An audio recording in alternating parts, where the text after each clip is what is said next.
వయసు 30 సంవత్సరాలు అయినా చంటి బిడ్డ.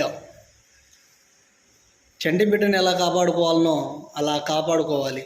అసలే పేద కుటుంబం. తండ్రి చేసే పని కూలి పని చేస్తే ఇల్లు గడుస్తుంది. అలాంటి పేద కుటుంబంలో ఒక చిన్న ఇన్సిడెంట్ జరిగింది. తను పెన్షన్ కావాలి అని చెప్పేసి కలెక్టర్ ఆఫీస్ దగ్గర తిరుగుతూనే ఉన్నాడు. విషయం ఏంటంటే, యోహన్ ఇబ్రహీంపట్నంలో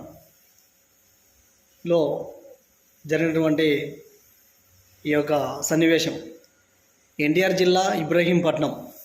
యోహాన్ అనే ఒక తండ్రి తనకు 30 సంవత్సరాల క్రితం 2 ట్విన్స్ పుట్టారు.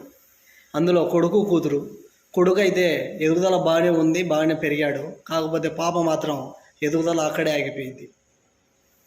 30 సంవత్సరాలు అయినప్పటికీ పాప అంగవైకల్యంతో తన ఎదుగుదల పెరగక అక్కడే ఆగిపోయింది. కొడుకు బాగా పెరిగి పెద్ద అయ్యి పెళ్ళి కూడా చేసుకున్నాడు. విషయం ఏంటంటే, ఆ అంగవైకల్యం ఉన్న పాపకి అంతకుముందు పెన్షన్ వచ్చేది.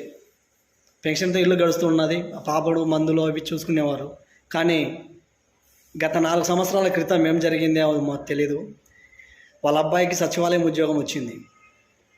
సచివాలయం ఉద్యోగం వస్తే గవర్నమెంట్ రూల్ ప్రకారం ఒక గవర్నమెంట్ ఎంప్లాయీ ఉన్న ఒక చోట పెన్షన్ ఉండకూడదు అని చెప్పేసి ఆ యొక్క పెన్షన్ని రద్దు చేశారు.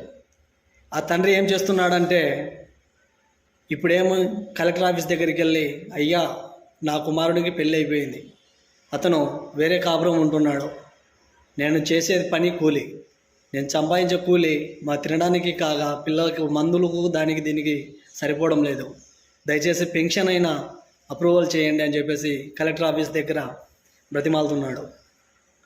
ఈ విషయాన్ని అధికారుల దృష్టికి తీసుకెళ్లే వరకు మన వీడియోని షేర్ చేయండి. అలానే మన షేర్ ఆయనకి ఉపయోగపడే విధంగా నా వీడియోను షేర్ చేయండి. మనమందరం ఒక చిన్న సపోర్ట్ చేద్దాం. ఓకే ఫ్రెండ్స్, ఆయనకి ఒక భరోసా ఇద్దాం. Thank you. మన వీడియో నచ్చితే షేర్ చేసి సబ్స్క్రైబ్ చేసి లైక్ చేయండి.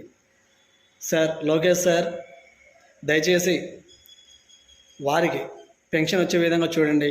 మరియు డిప్యూటీ సీఎం సార్, మేము మీ అభిమానులాగా మేము అడుగుతున్నాం, ఆ పాపకి పెన్షన్ వచ్చేలాగా మీరు చేయాలని కోరుకుంటున్నాం సార్. Thank you sir.